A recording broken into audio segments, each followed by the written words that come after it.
ভাড়া বাড়িতে থাকবেন নাকি নিজের একটা ফ্ল্যাট কিনবেন?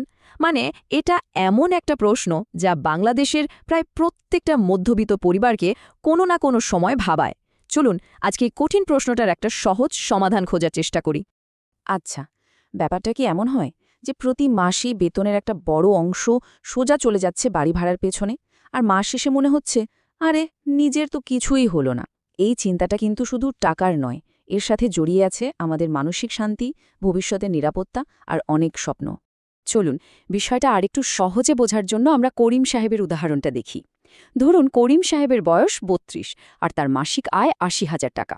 এখন তার সামনে দুটো রাস্তা খোলা। এক, তিনি মাসে ২২,০০০ টাকা দিয়ে একটা বাসা ভাড়া নিতে পারেন, অথবা ২, ৫৫ লাখ টাকা দিয়ে একটা ফ্ল্যাট কিনে ফেলতে পারেন, যার জন্য তাকে ১১ লাখ টাকা ডাউন পেমেন্ট দিতে হবে আর লোন শোধ করার জন্য প্রতি মাসে কিস্তি বা ইএমআই দিতে হবে প্রায় ৩৮,০০০ টাকা। আমরা দেখব ২০ বছর পর এই দুটো রাস্তার ফলাফল ঠিক কী দাঁড়ায়। আচ্ছা, তাহলে প্রথমে আমরা ভাড়ার পথটা নিয়েই কথা বলি। অনেকেই কিন্তু এই পথটা বেছে নেন কারণ এর সাথে একটা স্বাধীনতা বা ফ্লেক্সিবিলিটির ব্যাপার আছে। চলুন দেখি এর সুবিধাগুলো আসলে কি কি। দেখুন, ভাড়া থাকার সবচেয়ে বড় সুবিধাটাই হলো আর্থিক স্বাধীনতা। একটা ফ্ল্যাট কিনতে গেলে শুরুতে যে বিশাল অঙ্কের একটা ডাউন পেমেন্ট দিতে হয়, সে টাকাটা এখানে লাগছে না। ধরুন আপনার চাকরিটা বদলে গেল বা অন্য শহরে চলে যেতে হলো, আপনি কিন্তু খুব সহজেই বাসা বদলাতে পারছেন, কোনো পিছুটান থাকছে না। আর বাড়ির বড় কোনো মেরামত বা রক্ষণাবেক্ষণের দায়িত্ব আপনার না। এখন এই স্লাইডের সংখ্যাটা একটু দেখুন, এটাই কিন্তু ভাড়া থাকার পক্ষে সবচেয়ে শক্তিশালী যুক্তি। ভাবুন তো, করিম সাহেব যদি ফ্ল্যাটের ১১ লাখ টাকার ডাউন পেমেন্টটা না দিয়ে সেই টাকাটা শেয়ার বাজার বা মিউচুয়াল ফান্ডের মতো কোনো জায়গায় বিনিয়োগ করতেন, যেখানে বছরে গড়ে ১৫% রিটার্ন আশা করা যায়, তাহলে ২০ বছর পর সেই টাকাটা বেড়ে দাঁড়াতো প্রায় ১,৭৯,০০,০০০ টাকায়। এটা কিন্তু একটা বিশাল অঙ্ক, যা ফ্ল্যাট কেনার একটা সুযোগ খরচ বা অপরচুনিটি কস্ট। কিন্তু সবকিছুরই তো একটা উল্টোপিঠ থাকে, তাই না? ভাড়া থাকলে প্রতি বছর ৫ থেকে ১০% ভাড়া বাড়ার একটা চিন্তা মাথায় থাকে। আর সবচেয়ে বড় যে অসুবিধাটা, সেটা হলো কোনো স্থায়ী সম্পদ তৈরি হয় না। আপনি মাসের পর মাস টাকা দিয়ে যাচ্ছেন, কিন্তু দিন শেষে বাড়িটা তো আর আপনার হচ্ছে না। তার উপর বাড়িওয়ালা যদি হঠাৎ করে বাড়ি ছাড়তে বলেন, সেই নিরাপত্তাহীনতাটাও কাজ করে। এবার আসুন দ্বিতীয় পথটা দেখি, মানে নিজের ফ্ল্যাট কেনার পথ। এই রাস্তাটা মানুষ বেছে নেয় মূলত স্থায়িত্ব আর একটা দীর্ঘমেয়াদী নিরাপত্তার কথা ভেবে। নিজের একটা ফ্ল্যাট থাকার মানে হলো আপনি সত্যি সত্যিই একটা সম্পদ তৈরি করছেন।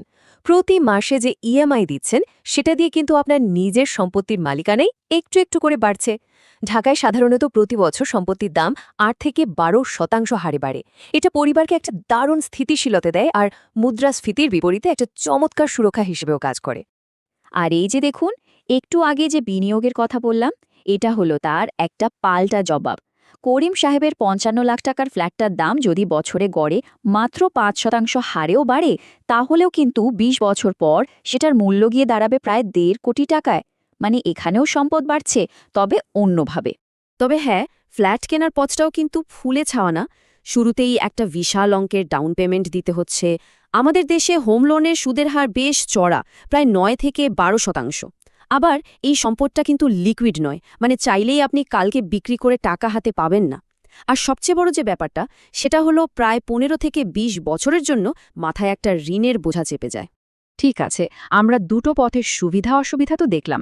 এখন চলুন একদম আসল জায়গায় যাই, মানে ২০ বছর পরে চূড়ান্ত আর্থিক হিসেবে করিম সাহেবের জন্য কোন পথে গেলে আসলে কি লাভ বা ক্ষতি হবে। চলুন দেখি। এই স্লাইডটা খুবই গুরুত্বপূর্ণ, একটু মনোযোগ দিয়ে দেখুন। ২০ বছর পর ভাড়া ও বিনিয়োগের পথে গেলে করিম সাহেবের নিট সম্পদ হতে পারে প্রায় ৮৯ লক্ষ থেকে ১.৫ কোটি টাকার মতো, যা আসবে তার করা বিনিয়োগ থেকে। অন্যদিকে ফ্ল্যাট কিনলে তার ফ্ল্যাটের মূল্য দাঁড়াবে প্রায় ১.৫ কোটি টাকা, কিন্তু লোন আর অন্যান্য খরচ বাদ দিলে তার হাতে নিজ সম্পদ থাকবে প্রায় ১৮ থেকে ৪৮ লক্ষ টাকার মতো। তার মানে কাগজে কলমে কিন্তু বিনিয়োগের পথটাই বেশি লাভজনক দেখাচ্ছে। তবে মনে রাখতে হবে, এখানে বাজার ঝুঁকিও বেশি। এত সব হিসাব নিকাশের পর আসল প্রশ্নটা হলো, তাহলে সঠিক সিদ্ধান্ত কোনটা? দেখুন, এর কোনো এক কথায় উত্তর নেই। উত্তরটা পুরোপুরি নির্ভর করছে আপনার ব্যক্তিগত পরিস্থিতি, ক্যারিয়ারের অবস্থা আর জীবনের লক্ষ্যের ওপর। এই স্লাইডটা আপনাকে সিদ্ধান্ত নিতে দারুণভাবে সাহায্য করতে পারে। সহজ করে বললে, যদি আপনার কেরিয়ার এখনও স্থিতিশীল না হয়, ডাউন পেমেন্টের জন্য যথেষ্ট টাকা না থাকে, অথবা আপনি যদি বিনিয়োগে খুব দক্ষ হন, তাহলে আপনার জন্য ভাড়া থাকাই ভালো। আর অন্যদিকে যদি আপনার একটা স্থায়ী চাকরি থাকে, পরিবারের জন্য স্থিতিশীলতা চান এবং ফ্ল্যাটের মাসিক কিস্তি যদি আপনার আয়ের ৩৫% নিচে থাকে, তাহলে ফ্ল্যাট কেনাই বুদ্ধিমানের কাজ হবে। তাহলে কি কোনো সেরা কৌশল নেই? আছে। বিশেষজ্ঞরা বলেন একটা হাইব্রিড অ্যাপ্রোচের কথা, মানে এমন একটা সমন্বিত কৌশল যেখানে দুটো পথের ভালো দিকগুলোকেই একসাথে কাজে লাগানো যায়। এই কৌশলটা কিন্তু খুবই সহজ। ১. কেরিয়ারের প্রথম ৫-৭ বছর ভাড়া থাকুন। ২. এই সময়ে অ্যাগ্রেসিভলি টাকা জমিয়ে ফ্ল্যাটের ডাউন পেমেন্টের জন্য কমপক্ষে ২০% জোগাড় করুন। ৩. নিশ্চিত করুন যে আপনার ফ্ল্যাটের মাসিক কিস্তি যেন কোনোভাবেই আপনার মোট আয়ের 35%-এর বেশি না হয়। আর ৪. ফ্ল্যাট কেনার আগে অবশ্যই ৬ মাসের খরচের জন্য একটা জরুরি তহবিল বা এমার্জেন্সি ফান্ড তৈরি করে নিন। এবার চলুন করিম সাহেবের কাছে ফিরে যাই। তার ৮০,০০০ টাকা আয়ের ওপর ৩৮,০০০ টাকার ইএমআই মানে হল প্রায় ৪৭.৫%, যা কিন্তু অনেক বেশি ঝুঁকিপূর্ণ। তাহলে তার জন্য আমাদের সুপারিশটা কি? এখনই ফ্ল্যাট না কিনে আরও ৩-৪ বছর অপেক্ষা করা, সঞ্চয় বাড়ানো এবং যখন ইএমআই তার আয়ের ৩৫%-এর নিচে আসবে তখন কেনার কথা ভাবা। সবশেষে একটা কথা মনে রাখতে হবে, আপনি যে সিদ্ধান্তই নিন না কেন, সম্পদ তৈরির জন্য অপেক্ষা করার কোনো মানে নেই। এর জন্য সেরা সময়টা হলো ঠিক আজ। তাই ভাড়া থাকবেন নাকি ফ্ল্যাট কিনবেন, এই সিদ্ধান্ত নেওয়ার আগে সবচেয়ে জরুরি হলো নিজের আর্থিক লক্ষ্যগুলো ঠিক করা। যদি পরিকল্পনা করে এগোনো যায়, তাহলে আপনি যে পথই বেছে নিন না কেন, আপনার ভবিষ্যৎ সুরক্ষিত হতে পারে।